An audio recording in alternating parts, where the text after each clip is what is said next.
ನಿಜ ಯಾವುದು, ಏನೇನು ನಡೀತಾ ಇದೆ ಅಲ್ಲಿ, ದೇವಸ್ಥಾನದ ಹೆಸರಿನಲ್ಲಿ ಎಷ್ಟೊಂದು ಅತ್ಯಾಚಾರ ಅನಾಚಾರಗಳು ನಡೆದಿದೆ ಜನರುಗಳಿಗೆ ಗೊತ್ತಿದೆ. ಇವರ ಯುದ್ಧ ನೀತಿ ಹೆಂಗಂತ ಹೇಳಿದರೆ, ಇವರು ರಣಹೇಡಿಗಳು, ಯುದ್ಧ ಮಾಡುವಂಥವರಲ್ಲ, ಇವರು ರಣಹೇಡಿಗಳು. ಇವರು ಅಸ್ತ್ರಶಸ್ತ್ರಗಳು, ಒಂದು ಕೈಯಲ್ಲಿ ಅಸ್ತ್ರಶಸ್ತ್ರಗಳು ಅಂತ ಹೇಳಿದರೆ ಬರೀ ಅಪಪ್ರಚಾರ, ಸುಳ್ಳು, ಹೋರಾಟಗಾರರ ಮೇಲೆ ವೈಯಕ್ತಿಕ ತೇಜೋವಧೆ, ಸುಳ್ಳು ವದಂತಿಗಳನ್ನು ಹಬ್ಬಿಸೋದು ಇವರ ಅಸ್ತ್ರಗಳು, ಶಸ್ತ್ರಗಳು. ಇವರ ಗುರಾಣಿ ಏನು ಅಂತ ಹೇಳಿದರೆ, ಇವ್ರಿಗೆ ಪ್ರಶ್ನೆ ಕೇಳಿದರೆ ದೇವಸ್ಥಾನವನ್ನು ತಂದಿಟ್ಬಿಡ್ತಾರೆ. ನೋಡಿ, ಇವರು ದೇವಸ್ಥಾನಕ್ಕೆ ಬೈತಾ ಇದ್ದಾರೆ, ಇವರು ದೇವಸ್ಥಾನಕ್ಕೆ ಅಪಪ್ರಚಾರ ಮಾಡ್ತಾ ಇದ್ದಾರೆ, ಧರ್ಮಸ್ಥಳಕ್ಕೆ ಅಪಪ್ರಚಾರ ಮಾಡ್ತಾ ಇದ್ದಾರೆ, ನಮಗೆ ಅಪಪ್ರಚಾರ ಮಾಡ್ತಾ ಇದ್ದಾರೆ ಅಂತ ಯಾವತ್ತಿಗೂ ಹೇಳಲ್ಲ ಅವರು. ಪರಮ ಪೂಜ್ಯರು ಅಂತ ಕರೆಸ್ಕೊಳ್ಳೋರು. ತಮಗೆ ಅಪಪ್ರಚಾರ ಆಗ್ತಾ ಇದೆ, ತಮಗೆ ತಗೊಂಡು ಹೊಡಿತಾ ಇದ್ದಾರೆ ಅಂತೇಳಿ ಯಾವತ್ತು ಉಗಿತಾ ಇದ್ದಾರೆ ಅಂತ ಹೇಳ್ತಾ ಇಲ್ಲ ಅವರು.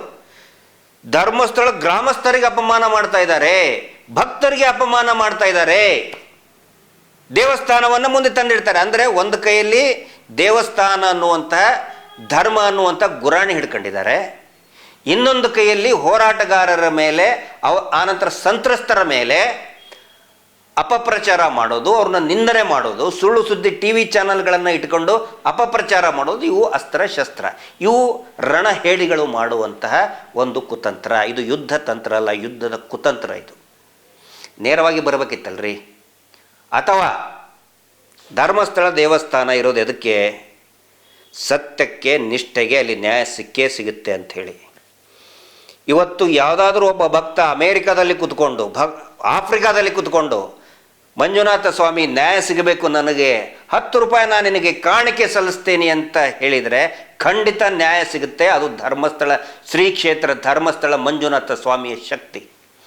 ಇವರು ದೇವಸ್ಥಾನದ ಮಾಲೀಕರು, ದೇವಸ್ಥಾನದ ಆಡಳಿತ ಮಂಡಳಿಯವರಿಗೆ ನಮ್ಮ ಬಗ್ಗೆ ನಾವು ಸುಳ್ಳು ಹೇಳ್ತಾ ಇದ್ದೀವಿ, ನಾವು ಅಪಪ್ರಚಾರ ಮಾಡ್ತಾ ಇದ್ದೀವಿ, ನಾವು ಷಡ್ಯಂತ್ರ ಮಾಡ್ತಾ ಇದ್ದೀವಿ ಅಂತ ಹೇಳಿದರೆ ಒಂದು 10 ರೂಪಾಯಿ ಇಲ್ಲ ಇವ್ರ ಕಿಸೆಯಲ್ಲಿ ಕಾಣಿಕೆ ಹಾಕಿ ದೇವ್ರಿಗೆ ಕೇಳ್ಕೊಳ್ಳೋಕ್ಕೆ.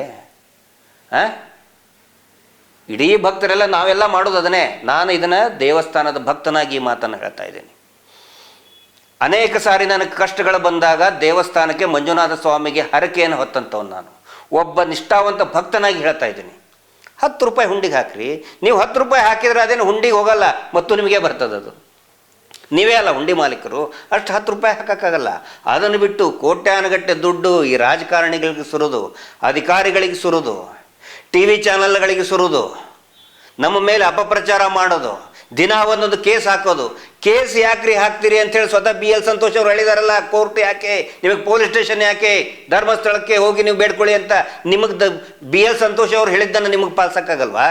ಅಥವಾ ನೀವೇ ಹೇಳಿದ್ರಿ, ಅನೇಕ ತಲೆಮಾರುಗಳಿಂದ ಅದನ್ನು ತಗೊಂಡು ಬಂದ್ರಲ್ಲ. ನಾವು ಚಿಕ್ಕವರಿದ್ದಾಗ ಪತ್ರ ಬರ್ತಿತ್ತು ನಮಗೆ, ಓಂ ನಮೋ ಮಂಜುನಾಥಾಯ ನಮ ಅಂಥೇಳಿ ನೀವು ಮನಿ ಆರ್ಡರ್ ಮಾಡಿದರೆ ನಿಮ್ಮ ಇಚ್ಛೆ ಈಡೇರ್ತದೆ, ಇದನ್ನು ನೀವು ಮತ್ತೆ 100 ಜನಗಳಿಗೆ ಪತ್ರವನ್ನು ಬರೀರಿ ಅಂಥೇಳಿ.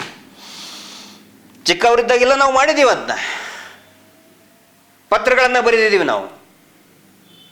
ನಿಮಗೆ ಮಾಡೋಕ್ಕಾಗಲ್ಲ ಅದನ್ನ.